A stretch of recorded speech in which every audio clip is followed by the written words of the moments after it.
बार्टीचा अभ्यास केला, बार्टीच्या धर्तीवर सारथी बनवली आणि सारथीमध्ये जे ओबीसीला सवलती आहेत त्या मराठ्याला मिळाल्या पाहिजेत. मराठीच्या पोराला 10 लाख मिळतात, त्याला महादेव जानकर जिम्मेदार आहे. मी असं न्यूज मध्ये सांगा जरा पाटला नाही की एकदा सपोर्ट करा तुम्ही.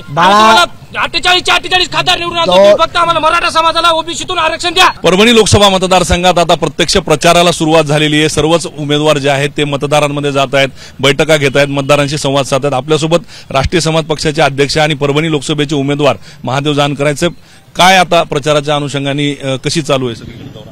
अतिशय आम्ही की पर्सनला भेटायला लागलो आहे, गावांचे दौरे करायला लागलेलो आहे आणि आमच्या ज्या संघटनात्मक पक्षीय बांधणे आहेत त्यांच्या प्रमुख लोकांशी मीटिंग होऊन त्यांच्या बूथ लेवलची देखील आम्ही रचना पूर्ण झालेली आहे. प्रत्यक्ष भेटींवर तुम्ही भर दिलेला आहे, मात्र येणाऱ्या काळामध्ये महायुतींच्या काही नेत्यांच्या सभा होणार आहेत का? कसं नियोजन केलेलं? प्रत्यक्ष मी काय करतोय, पहिल्या झुटला मी डिले झालो, लेट आलो आम्ही इथं उमेदवारी टेस्ट असल्यामुळे मी लोकांशी कॉन्टॅक्ट करण्याचा प्रयत्न करतोय आणि त्या नेत्यांच्या सभा देखील थोड्या दिवसात चांगल्या लागतील याची काळजी घेतली जाईल. कसा प्रतिसाद मिळतोय, काय प्रश्न वाटतायत लोक जेव्हा तुमच्याशी संवाद साधतात? आज हे माझं इलेक्शन जनतेने ताब्यात घेतलेलं आहे, ते आमच्या हातात राहिलेलं नाही. जिथं मी जातोय, जेवायला जातोय तिथं पैसे मिळतात, चहा प्यायला जातोय तिथं पैसे मिळतात. लोकवर्गणीतून लोकांनी अतिशय पैशाचा मारा चांगला करायला लावलेला आहे आणि लोकांनी सामान्य जनतेनं माझं इलेक्शन हातात घेतलेलं आहे. खासदार म्हणून महादेव जानकरच खासदार म्हणून प्रत्येक जण पदरची गाडी पैसे घेऊन तो प्रचाराला फिरायला लागलेला आहे. अधिकारी वर्ग आहे, त्याला बोलता येत नाही, पण अधिकारी बी हातनं आपली त्याची फिल्डिंग लावलेली आहे. त्यामुळे मला अतिशय ह्या दिवसातच 2-3 दिवसात अतिशय अनुभव चांगला आलेला आहे. नेमके प्रश्न काय वाटतात लोकांशी? तुम्ही संवाद साधतायत, ग्रामीण भागात जाताय, शहरी भागांमध्ये. परभणी लोकसभा मतदारसंघाचे नेमके प्रश्न काय समोर? साहेब, रस्त्याचा प्रश्न आहे, पाण्याचा प्रश्न आहे, रोजगारीचा प्रश्न आहे, फार म्हणजे बकाल रस्ते आहेत, साऱ्याच गोष्टींना अवस्था बेकार आहे आणि त्या लोकांनी सांगितलं की आमच्याकडे डेव्हलपमेंट नाही. मी काल काही व्हाईस चान्सलरची मिटिंग घेतली, त्यांच्याकडून ब्लूप्रिंट घेतली. एक अधिकारीच्या दृष्टीनं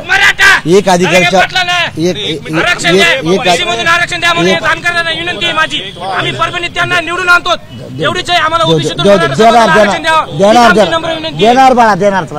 तुम्ही असं न्यूज मध्ये सांगा जरा पाटला नाही की एकदा सपोर्ट करा तुम्ही. 48 खासदार निवडून आणतो, फक्त आम्हाला मराठा समाजाला ओबीसीतून आरक्षण द्या, ही माझी नम्र विनंती. अरे बाळा 2 मिनिटं तुम्हाला मी 101% 1.5 लाखाने मतदान निवडून मी तुझं माझं ऐक तुमच्याच कार्यकर्ते मराठा समाजाला ओबीसीतून आरक्षण द्या. आम्ही पोलीस भरती करतो, आम्हाला आहे की ते आता 10% आरक्षण दिलं का, ते आरक्षण आम्हाला आहे की काहीच कामाचं नाही. आम्हाला सर्टिफिकेट निघण्यात काहीच नाही. आता फॉर्म भरायचा टाइम झालाय, 15 तारखेला लास्ट डेट आहे. 2 मिनिटं माझी कळकळची विनंती तुम्हाला जानकर साहेब, माझी मी तुम्हाला म्हणाले तुम्हाला 1.5 लाखाने मतदान निवडून देतो. माझा ऐक बाळा, तुझं म्हणणं पहिलं शाहूराजानं या देशात आरक्षण सर्व जातीला देत, त्यात धनगर, मराठा, माळी आला सर्वांना दिलं.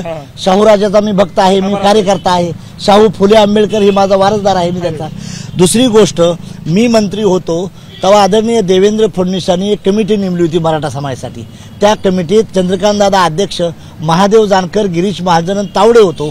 त्यावेळेस 2 मिनिटं, त्यावेळेस बार्टीचा अभ्यास केला, बार्टीच्या धर्तीवर सारथी बनवली आणि सारथीमध्ये जे ओबीसीला सवलती आहेत त्या मराठ्याला मिळाल्या पाहिजेत.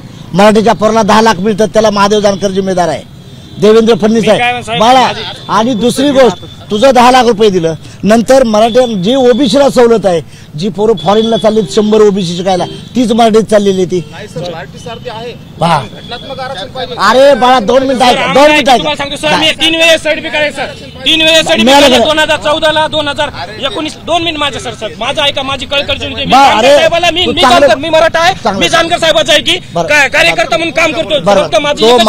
ओबीसीतून मराठ्याला आरक्षण द्यावं. तुम्ही काय करा, कोर्ट याच्यातून लोकसभेतून की 10% आरक्षण ओबीसीतून वाढून घ्या. तू मला 2 मिनिटं तुमचा प्रचार करतो, तुम्हाला इथून 1 लाख नाही 1.5 लाखाने निवडून आणतो. मी मराठा आहे, मराठा. बरोबर माझी एक नम्र विनंती आणि तुम्हीच करू शकता. तुम्हाला काय परभणी तिथं टाकले ना, मला माहिती आहे तुम्ही काहीतरी करू शकता परभणीसाठी. बहुजन समाज तुमचाच नेता बाळानो, कार्यकर्ते, मराठा समाज का कुठे जाणार नाही. तू काळजी करू नको. आता एकनाथ शिंदे, देवेंद्र फडणवीसांनी, फडणवीसांनी, अजितदादांनी आरक्षण दिलेलं आहे ना बाळा, तर ते ओबीसीचं आरक्षण सर्व मराठ्यांना लागू केलेलं आहे. आणि कुठं अडचणीत असेल तर मी लोकसभेत आहे, घटना बदलून आपण त्या पॉइंटला मोदी साहेबांना मी विनंती करेन विनंती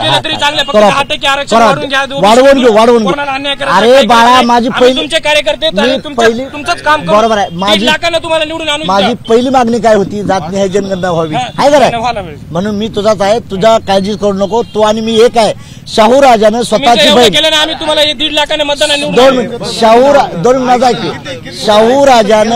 शाहू राजानं स्वतःची बहीण होळकरांना दिली पहिला मराठा आणि धनगर विवाह कोणी केला शाहू राजाने केला त्याची बहीण होळकरांना दिली माहिती आहे का तू आणि मी पाहुणा आहे त्यामुळे कसं काय करायचं ती मला संधी देऊ मी करतो एसआयटी नेमली ती नेमलेली साधा माणूस सगळ्या गरजवंत मराठ्यांसाठी लढत आहे तुला मी विनंती करतो आताच जरांगे पाटलावर ते काय होणार नाही मी एकनाथ शिंदे देवेंद्र फडणवीस दादा अजितदादाला विनंती करीन आणि जरांगे पाटलाला काय होणार नाही याची काळजी हाच विश्वास आहे मराठा आरक्षणाबाबतीत तुमच्या बाजूनं किंवा तुम्ही मराठा आरक्षणासंदर्भात काहीतरी करू शकता मराठ्यांचाच नव्हे ब्राह्मणांचाही माझा विश्वास आहे ब्राह्मण समाज देखील माझ्यावर विश्वास ठेवून आहे माझी विनंती आहे गरीब समाज आहे ब्राह्मण आहे मराठा आहे ओबीसी आहे दलित आहेत मुसलमान ह्या लोकांना मिळालं गरीबाची आमची जात कुठल्याही गरीबाची आहे आणि गरीबाला डेव्हलपमेंट मिळावी हीच माझी अपेक्षा आहे रस्ता नाली तर होतीलच पण त्या सामाजिक विकास झाला पाहिजे ब्राह्मण काही सर्वच गडकरी साहेबासारखे देवेंद्र फडणवीस नाहीत काही ब्राह्मण गरीब आहेत मग त्यांनी काय करायचं त्या गरीब लोकांना न्याय मिळाला पाहिजे आणि त्यांना त्याचं आर्थिक बजेट वाढलं पाहिजे बाबासाहेब आंबेडकरांनी घटना लिहिताना 2 अटेम्प्ट टाकल्या इकॉनॉमिकल इमॅन्सिफिकेशन अँड सोशल ट्रान्सफॉर्मेशन या 2 फॅक्टरचा अभ्यास करून बाबासाहेबांनी केलं तीच अवस्था देशातल्या सर्व समाजाबद्दल घडली पाहिजे ब्राह्मण असू द्या किंवा दलित असू द्या मराठा असू द्या हे काय मराठा हे वेगळी नाही ओबीसी आणि मराठा इक्वेलिटी कोस्ट आहेत एकानं मोठेपणा गेला मोठा होत गेला आणि छोटा आम्हाला काय करायचं इक्वेलिटी आणायची आहे या देशात समता आणायची आहे